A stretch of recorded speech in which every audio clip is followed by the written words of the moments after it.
my kids find a video that they like, it's funny, they want to share it. And I want to find something that's important, I want to share it. How do we get people to do that in these cultural worldviews when they're already having a hard time just doing it with their own culture? Yeah. Got any ideas on that, fellas?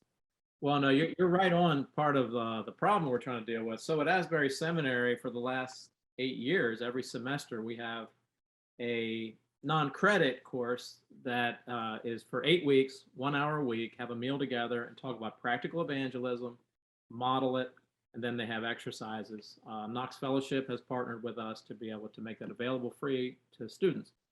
And we're actually working on that very problem, because people have this wrong image in their head of like the used car salesman that nobody trusts, and you don't want to look under the hood, you know.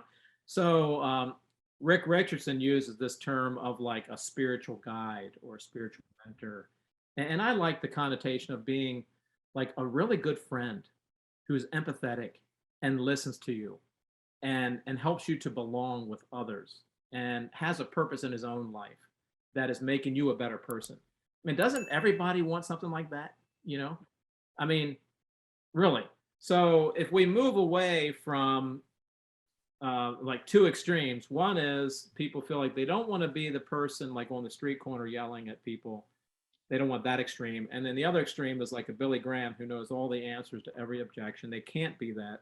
So instead of those two extremes, what about being a really good friend that listens really well and offers advice and helps somebody, but you yourself are connected to a community of people that has purpose to their life, and you're inviting them into that relationship. You're not forcing them, you're inviting them in. That just seems like a lot better type of image. And for the last eight years, as I said, we've done this training, and usually here's what's happened.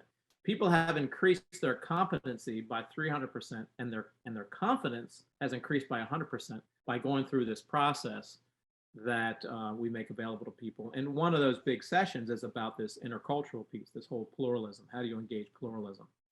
So it's not rocket science, and I think a lot of it is being sensitized to a multicultural world, getting rid of our straitjackets that we've inherited from the worldview we're in, recognizing that God is a lot bigger than we are and already is speaking to people of different cultures. We just need to find ways to catch up on the conversation and be good friends to people in that. And as you do, the Spirit of God is given room to breathe into that relationship. Yeah. And I would say this too, I'll just chip this in too. Research, George Shunner, who wrote The Celtic Way of Evangelism and other books, he mentioned he can take up to 30 contacts, 30 positive contacts with Christians or with the gospel in some form before someone makes a decision for Christ. One of the challenges is that the church presents evangelism as getting someone to make a decision for Christ. And you hear, I've heard them, and I think everyone's heard them. It's like, hey, if all of us can win 10 people to Christ this year and do that for the next, 8 years, everyone in the world will become Christians or something. We hear like these crazy things kind of based on things that aren't rational, really for the average person. And really, we should be talking about how can I be faithful in the relationships God has given me, and that I can portray Christ faithfully in those relationships, and think that this is a long-term process.